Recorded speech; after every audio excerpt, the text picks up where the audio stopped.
بسم اللہ الرحمن الرحیم۔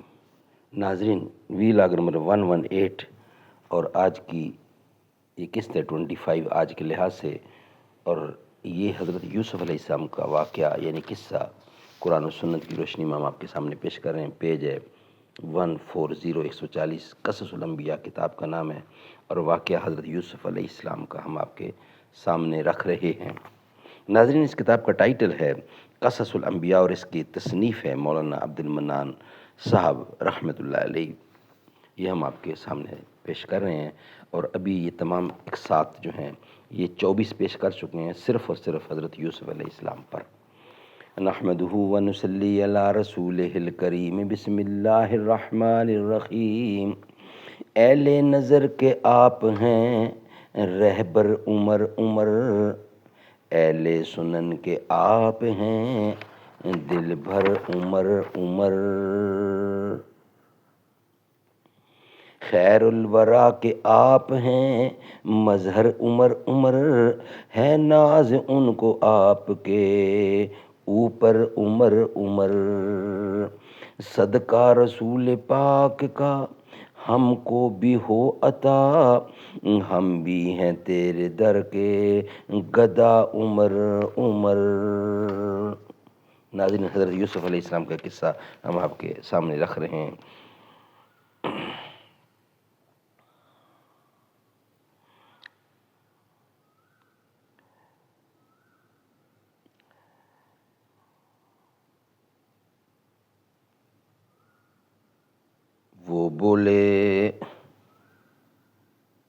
وہ بولے کہ ہم 10 بھائی ہیں۔ حضرت یوسف علیہ السلام نے ان لوگوں سے کہا کہ ہم کو معلوم ہوتا ہے کہ تم لوگ جاسوس ہو اور اس شہر میں جاسوسی کو آئے ہو، اور یہاں کا حال معلوم کر کے دشمنوں کو خبر دو گے۔ یہ سن کر وہ بولے کہ ہم 10 بھائی ہیں، ایک ہی والد ایک ہی باپ سے ہیں، اور ہمارا یہ کام نہیں ہے، اور ہمارے باپ بھی پیغمبر ہیں جن کا نام حضرت یعقوب علیہ السلام ہے۔ پھر حضرت یوسف نے پوچھا کہ تم سب کتنے بھائی ہو؟ وہ فوراً بولے کہ حضرت جی ہم اپنی باپ کے کل 12 بھائی تھے۔ حضرت جی ہم اپنے باپ کے کل 12 بھائی تھے، اور ہم میں سے سب سے چھوٹا بھائی جو تھا وہ ایک دن ہمارے ساتھ بکریاں چرانے کو میدان میں گیا تھا۔ وہ ہم لوگوں سے جدا ہو کر ایک کنارے پر صحرا کے بکریاں چرانے لگا، ہم سب اس سے غافل ہو گئے، اتنے میں اسے بھیڑیا کھا گیا، اور اس کا ایک ماں کے بطن سے ایک بھائی اور بھی ہے، اور اس کو باپ نے اپنے پاس رکھا ہے واسطے تشفی خاطر کے، کیونکہ وہ اس وقت اکیلے تھے۔ حضرت یوسف علیہ السلام نے کہا کہ تمہاری اس بات کی کیا سند ہے جو تم کہتے ہو؟ اس پر کون گواہ ہے؟ وہ بولے اے عزیز اس شہر میں ہم لوگ بعید الوطن مسافر ہیں، اور کوئی ہم کو پہچانتا بھی نہیں ہے، اس کا ثبوت ہم کیوں کر دیں گے؟ حضرت یوسف نے کہا اگر تمہارے گواہ نہیں ہے تو جو بھائی تمہارے باپ کے پاس ہے اسے لے آؤ تو ہم جانیں گے کہ تم سچے ہو۔ انہوں نے جواب دیا کہ اسے باپ نہیں چھوڑیں گے، اور وہ اپنی نظر سے اس کو ایک ساعت ایک گھڑی بھی علادہ نہیں کریں گے۔ بہت اچھا، ہم لوگ اپنے باپ سے کہیں گے اور اس کو آئندہ لانے کی کوشش کریں گے، اگر ہو سکا تو اس کو ضرور آپ کے پاس لائیں گے۔ حضرت یوسف علیہ السلام نے ان سے کہا کہ اس وقت تم سب جاؤ، صرف ایک بھائی تمہارا بطور قید کے رہے، ضمانت کے رہے، کیونکہ تم اس کو یہاں لاؤ گے۔ تب سب نے مل کر آپس میں تبادلہ خیال کیا کہ یہاں کون رہے گا۔ پھر سب کے نام سے قرآن اندازی کی گئی، اور وہ قرآن شمعون کے نام پر نکلا، وہی حضرت یوسف کے پاس بطور قید کے رہا، پھر بطور ضمانت کے رہا۔ پھر حضرت یوسف نے فرمایا کہ اناج ایک شتر کا بوجھ دے کر رخصت کرو۔ اور قیمت اناج کی ان کو واپس کر دو۔ تب ملازمان بادشاہ نے ویسا ہی کیا۔ پس ان کو حضرت یوسف نے فرمایا اگر تم اپنے چھوٹے بھائی کو اب کی دفعہ لاؤ گے تو اور بھی اناج تم کو ایک ایک شتر کا بوجھ زیادہ دوں گا۔ خبر ہے جو مال حضرت یوسف کے بھائی اپنے ہمراہ لائے تھے اناج و غلہ خریدنے کو، وہ مال بھی حضرت یوسف نے اپنے بھائیوں کو واپس کر دیا۔ وہ اس واسطے کہ معلوم تھا کہ ان کو کہ باپ کے پاس سوائے اتنے مال کے اور کچھ نہیں ہے۔ حضرت یوسف نے اپنے بھائیوں کو واپس کر دیا، وہ اس واسطے کہ معلوم تھا ان کو کہ باپ کے پاس سوائے اتنے مال کے اور کچھ نہیں ہے کہ دوبارہ بھیجیں۔ اور ایک اور روایت میں ہے کہ مال بھائیوں کو اس لیے واپس کر دیا کہ باپ معلوم کریں کہ میرا مال واپس دینا یہ کام کسی کا نہیں ہے سوائے یوسف کے، پس شمعون کا مقید رہنا کچھ مزاح کا نہیں ہے، یہ سمجھ بوجھ کر پھر اپنے بیٹوں کو بھیجیں۔ خبر ہے کہ حضرت یوسف علیہ السلام نے اپنے بھائیوں کو دیکھا، دل میں چاہا کہ ان کو کچھ سنا دوں، کچھ سزا دوں۔ اسی وقت جناب باری تعالیٰ سے آواز آئی کہ اے یوسف اگر بھائیوں سے تم نے مکافات لیں تو ان میں اور تجھ میں کیا فرق رہے گا، اگر تم نے بدلہ لیا مکافات تو تجھ میں اور اس میں کیا فرق رہے گا، بلکہ عفو درگزر کرنا موجب سنت کا ہے۔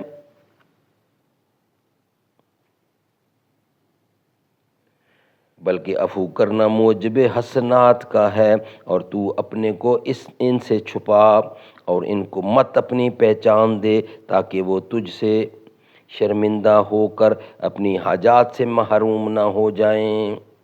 سبحان اللہ۔ رب ذوالجلال ارشاد فرماتے ہیں کہ بلکہ عفو کرنا موجب حسنات کا ہے، اور تو اپنے کو ان سے چھپا اور ان کو مت اپنی پہچان دے تاکہ وہ تجھ سے شرمندہ ہو کر اپنی حاجات سے معروم نہ ہو جائیں۔ اور صاحب استطاعت کو یہ لائق نہیں ہے کہ وہ اپنے ڈر سے ان کی ضروریات سے محروم رکھے۔ اے یوسف ان واقعات کو جانے دو کیونکہ وہ تیرے در پر محتاج بن کر آئے ہیں، خوش ہو کر ان کو اپنے سے رخصت کرو۔ حضرت یوسف علیہ السلام سے بموجب خطاب الہی کے اپنے بھائیوں سے کچھ مواخذہ نہ کیا اور ان کو اپنے پاس بلا کر پوچھا کہ تم کہاں سے آئے ہو اور اس جگہ کے رہنے والے ہو؟ وہ بولے کہ ہم کنعان سے آئے ہیں اور حضرت یعقوب علیہ السلام جو پیغمبر ہیں ان کے بیٹے ہیں۔ پھر حضرت یوسف علیہ السلام نے ان سے پوچھا کہ کیا تمہارے باپ ابھی حیات ہیں، زندہ ہیں؟ بولے ہاں ابھی حیات ہیں۔ پھر پوچھا کہ کس شغل میں ہیں؟ وہ بولے کہ سوائے عبادت کے اور کچھ کام نہیں کرتے، ان کو تو اللہ تعالیٰ نے پیغمبری دی ہوئی ہے شہر کنعان میں، اور وہ بہت ضعیف اور اپنی آنکھوں سے معذور ہیں۔ پھر حضرت یوسف علیہ السلام نے ان سے پوچھا کہ ان کی آنکھیں کیوں جاتی رہیں؟ وہ بولے کہ ایک بیٹا ان کا تھا اور وہ اس کو خوب چاہتے تھے اور نام اس کا تھا یوسف، اور وہ نہایت حسین و جمیل تھا، ایک لہجہ نظروں سے جدا نہ کرتے تھے، ایک گھڑی بھی آنکھوں سے دور نہ رکھتے تھے۔ اللہ کی مرضی ہوئی اس کو بھیڑیا کھا گیا، اس لیے اتنا روئے کہ آنکھیں ان کی جاتی رہیں۔ پھر حضرت یوسف علیہ السلام نے ان سے کہا کہ اتنے بیٹے رکھتے ہوئے کیوں ایک کے لیے ایسا حال ہوا؟ اتنے بیٹے ہیں اور ایک کے لیے کیا مسئلہ؟ وہ بولے ایک اور بھی اس کا سگا بھائی ہے، اس کا نام بنیامین ہے اور اس کی 6 بہنیں موجود ہیں، لیکن یوسف ان میں بہت ہی خوبصورت تھے۔ انہی کے غم میں شب و روز روتے روتے اپنی آنکھیں کھو دیں۔ اور ایک مکان شہر کے باہر بنا کر نام اس کا بیت الحزان رکھا، غموں کا گھر۔ اسی مکان میں عبادت کرتے ہیں اور وہیں یوسف کی جدائی میں ہر وقت روتے رہتے ہیں۔ پھر حضرت یوسف علیہ السلام نے پوچھا کہ شاہد وہ ہنر میں تم سے زیادہ تھا؟ وہ بولے نہیں، البتہ وہ اپنے حسن اور خوبصورتی میں زیادہ تھا، دانائی اور عقل مندی میں بھی ہم سب سے تیز تھا۔ الغرض اس کی صفتیں بیان سے باہر ہیں۔ یہ سن کر حضرت یوسف علیہ السلام نے اپنے دل میں سوچا کہ ان کو اس وقت معاف کیا جائے، اگرچہ ان لوگوں نے مجھ کو بہت ستایا اور مجھ پر ظلم بھی کیا ہے، مگر یہ جو کہتے ہیں سچ کہتے ہیں۔ حضرت یوسف علیہ السلام نے اپنے خدمتگاروں کو بلایا اور ان سے کہا کہ دیکھو یہ بیچارے مسافر بعید از وطن یہ بیچارے مسافر بعید از وطن غریب اس ملک میں کبھی نہیں آئے، ان کو کوئی جگہ دو اور ان کو کھانا بھی اچھی طرح لطیف و پاکیزہ کھلایا کرو، اور جب تک یہ لوگ اس شہر میں رہیں اس وقت تک ان کو لباس بھی اچھا اعلیٰ قسم کا پہننے کو دو۔ اور جب دوسرا دن ہوا تو حضرت یوسف علیہ السلام نے ان کو بلا کر پوچھا کہ تم اس شہر میں کیوں آئے ہو؟ انہوں نے کہا ہمارے شہر میں قحط پڑا ہے اور ہم نے سنا ہے کہ مصر میں آپ کی سرکار میں اناج سستا بکتا ہے، اس کو خریدنے کو آئے ہیں۔ حضرت یوسف علیہ السلام نے فرمایا کہ تم لوگ کیا مال لائے ہو اناج لینے کے واسطے؟ اس مال کو حاضر کرو۔ تب وہ اپنا لایا ہوا مال پیش کرنے لگے۔ وہ مال قسم